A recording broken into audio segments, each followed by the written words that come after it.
Star plus के latest episode Anupama में अनुपमा जैसे ही राघव से मिलने पहुंचती है, उसकी आंखों में सवाल तैर रहे होते हैं। वह बिना वक्त गवाए राघव से पूछती है, आपने ऐसा क्यों किया? राघव शांत भाव से जवाब देता है, अनुपमा जी, आप बिल्कुल सही थी। भगवान सबके कर्मों का फल यही दे देता है, इसलिए मैंने उन लोगों को छोड़ दिया। अनुपमा राहत की सांस लेते हुए कहती है, थैंक यू। आपने मेरे परिवार के लिए इतना कुछ किया, पर मैं आपके लिए कुछ नहीं कर पाई। राघव मुस्कुराते हुए बोलता है, ऐसा मत कहिए। जब मेरी जिंदगी में कोई नहीं था, तब आप थी। आप मेरी इकलौती दोस्त हैं, और मैं अपनी दोस्त के लिए कुछ भी कर सकता हूँ। अनुपमा सोच में पड़ जाती है और फिर बोलती है, राघव जी, आप अनु की रसोई में काम शुरू कर सकते हैं। राघव खुशी से सहमति जताता है और कहता है, बस आप एक काम और कर दीजिए, मुझे एक अच्छी नौकरी दिला दीजिए ताकि मैं अपनी माँ को उनका हक दे सकूं। दूसरी तरफ आर्यन अपने दोस्तों को नशा छोड़ने की सलाह देता है। वह उन्हें समझाने की कोशिश करता है, तुम लोग यह सब छोड़ दो, अब मेरी जिंदगी बदल गई है। दोस्त उसे चिढ़ाते हैं, तू तो अमीर बन गया है, अब नसीहतें दे रहा है। अमीरों के बच्चे ही तो सबसे ज्यादा नशा करते हैं। आर्यन बोलता है, अब मैं खुश हूँ, मेरी फैमिली मेरे साथ है और मुझे प्यार मिला है। उसके दोस्त पूछते हैं, तुझे किसी से प्यार हो गया है क्या? आर्यन झंपते हुए हाँ कह देता है। दोस्त हंसते हुए कहते हैं, हमें भी भाभी से मिलवा। आर्यन माही के ख्यालों में खो जाता है। दोस्त मजाक में कहते हैं, नशा कर ले, भाभी सामने आ जाएगी।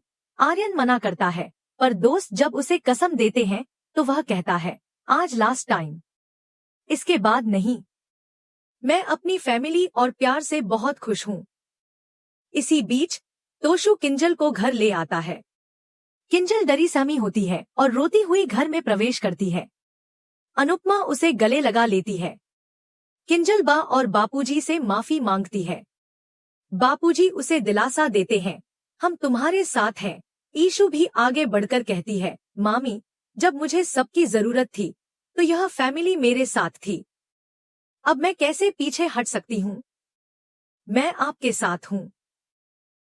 तभी पुलिस की गाड़ी की आवाज सुनाई देती है और किंजल घबरा जाती है। पुलिस फिर से मुझे ले जाएगी। अनुपमा उसे गले लगाकर समझाती है, शांत हो जाओ, अब तुम्हें कोई नहीं ले जाएगा। गौतम और मोटिवा के बीच राघव के केस की चर्चा होती है। मोटिवा कहती है, चलो अच्छा हुआ राघव ने केस वापस ले लिया। गौतम बताता है कि उसने भी शिकायत वापस ले ली है और किंजल घर लौट आई है। मोटिवा गुस्से में कहती है, जमाई जी, किंजल ने जो पैसे चुराए हैं वो एक एक पाई वापस करनी होगी। गौतम बताता है कि अगले दिन पैसे लौटा दिए जाएंगे। मोटिवा को शक होता है, उनके पास इतने पैसे कहाँ से आएंगे? गौतम बताता है, वो आप ही का पैसा लौटाएंगे। मैंने आपके पोते और पोता बहू को बातें करते सुना है। यह सुनकर मोटिवा आग बबूला हो जाती है और प्रेम व राही को बुला लेती है। वह प्रेम से कहती है, क्या अब हम जुर्माना भी भरेंगे? प्रेम जवाब देता है, वो हमारे पैसे हैं, हमने मेहनत से कमाए हैं। मोटिवा कहती है, जब परिवार एक होता है तो सब कुछ साझा होता है। राही को मोटिवा याद दिलाती है, शादी के बाद बहू की कमाई पर ससुराल वालों का हक होता है, मायके वालों का नहीं। राही जवाब देती है, मायका भी मेरा परिवार है, जरूरत पड़ने पर मैं उनकी मदद करूंगी। मोटिवा फिर याद दिलाती है, तुम्हारी माँ ने उस आदमी की मदद की जिसने तुम्हें मारने की कोशिश की थी।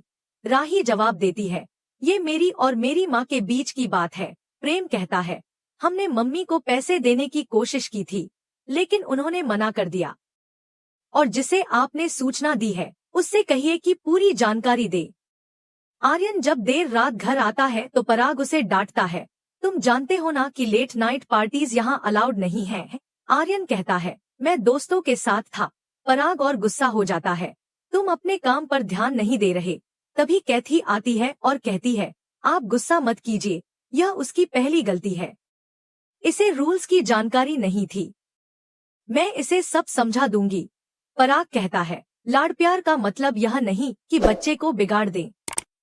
प्रेम काम को लेकर गंभीर है, आर्यन को भी ऐसा बनना होगा।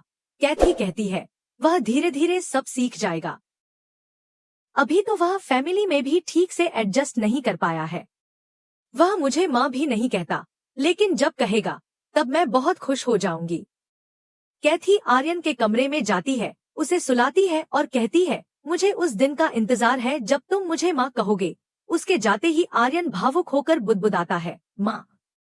बा अपने रिश्तेदारों को फोन पर समझा रही होती है कि किंजल ने कोई चोरी नहीं की। बापूजी पूछते हैं, तुम झूठ क्यों बोल रही हो? बा कहती है, तो क्या मैं सबको सच बता दूं? तभी तोशु आता है और बोलता है, सब मेरी गलती है।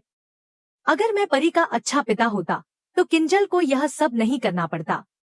मैं ना अच्छा पिता बन पाया, ना अच्छा पति। बापूजी कहते हैं, तू अभी कह रहा है, लेकिन फिर वही करेगा। बा कहती है, हम सालों से तेरी हरकतें देख रहे हैं। तू गलती करता है, फिर सुधरता है, फिर वही दोहराता है। अनुपमा किंजल को संभालती है। किंजल रोती है, मम्मी, जेल के लोग बहुत खराब थे। सब मुझसे नफरत करते हैं। मेरी इज्जत, करियर सब खत्म हो गया। इससे अच्छा मैं मर जाती।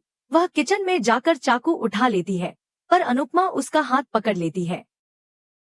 सब लोग दौड़ कर आते हैं।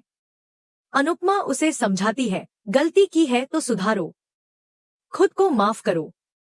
तुम तो समझदार हो, तुम कभी हारने वालों में से नहीं रही। अगली सुबह कोठारी हाउस में पराग आमों से भरा टोकरा लेकर आता है और बोलता है, अब हमारे घर में सिर्फ आम ही आम होंगे। सब लोग हंसते हैं। वह एक आम उठाकर कहता है, यह सबसे स्वादिष्ट है। तभी प्रेम और आर्यन वहां आ जाते हैं। प्रेम मुस्कुराकर कहता है, यह आम मुझे चाहिए। आर्यन ने जो आम देखा उसकी तरफ इशारा करते हुए बोला, यह मुझे चाहिए। पराग ने मुस्कुराते हुए कहा, पहले कंपटीशन करो, जो जीतेगा उसे ही मिलेगा। प्रेम और आर्यन दोनों तैयार हो गए। पराग ने तुरंत बात स्पष्ट की, ऐसे कोई लड़ाई झगड़ा नहीं करना है। मैं तुम दोनों को एक टंग ट्विस्टर दूंगा, जो सबसे पहले और अच्छे से बोल लेगा वही विजेता होगा। फिर पराग ने कहा, बोलना है। जोजो को खोजो, खोजो जोजो को, जो जोजो को ना खोजा, खो जाएगा जोजो। प्रेम और आर्यन दोनों ही टंग ट्विस्टर को ठीक से नहीं बोल पाए। तभी राही वहां आई और उसे बिना अटके सही से बोल गई। सब चकित रह गए। राही ने कहा, अब हटो, यह आम मेरा हुआ। पराग ने हंसते हुए कहा, राही जीत गई, स्पेशल आम राही को जाता है। मोटिबा ने पुरानी बात याद करते हुए कहा, बचपन में अनिल और पराग भी ऐसे ही लड़ते थे, लेकिन अंत में पंखुड़ी बाजी मार जाती थी। सबकी नजरों के सामने जब राही ने वह आम आर्यन की ओर बढ़ाया तो आर्यन थोड़ा हैरान रह गया। उसने कहा, भाभी, यह आपने जीता है। राही ने मुस्कुराते हुए कहा, अगर कोई जीता हुआ इनाम किसी और को दे दे तो इसका मतलब है वो इंसान बहुत खास है।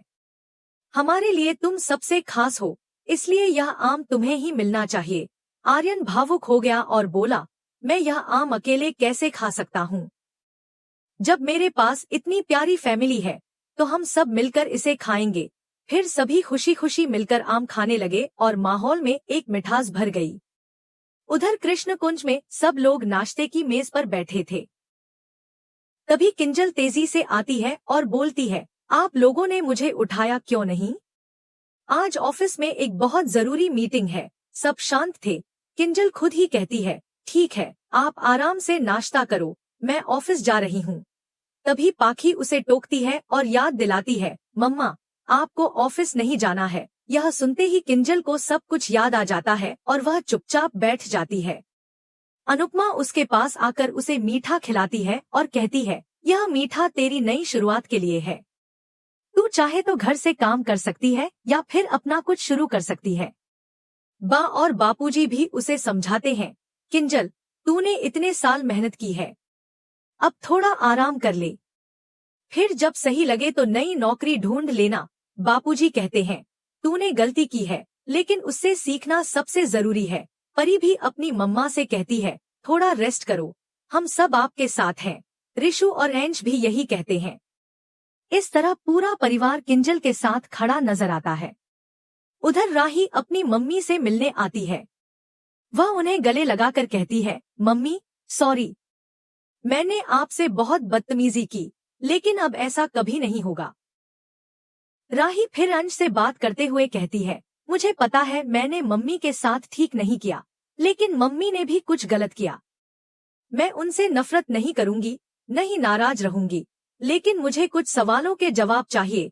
उसी समय अनुपमा मंदिर में होती है, सोचती है आज राघव जी जल से बाहर आ जाएंगे। उन्होंने हमारे लिए इतना बड़ा त्याग किया है, लेकिन क्यों? तभी राघव आता है। अनुपमा से कहता है, आपने मुझसे कहा था कि मैं अनु की रसोई में काम कर सकता हूँ, तो क्या मैं आज से ही ज्वाइन कर सकता हूँ? अनुपमा कहती है, हाँ बिल्कुल। दोनों अनु की रसोई पहुँचते हैं, जहाँ पहले से राही मौजूद होती है। राही अपनी मम्मी को देखकर गले लगती है और कहती है, आई एम सॉरी, लेकिन तभी उसकी नजर राघव पर पड़ती है और वह स्तब्ध रह जाती है। राघव को देखकर राही की सारी भावनाएं बदल जाती हैं। अनुपमा बताती है, राघव जी अब हमारे एम्प्लॉई हैं। यह सुनकर राही को बहुत गुस्सा आता है। वह कहती है, मम्मी आपने यह ठीक नहीं किया।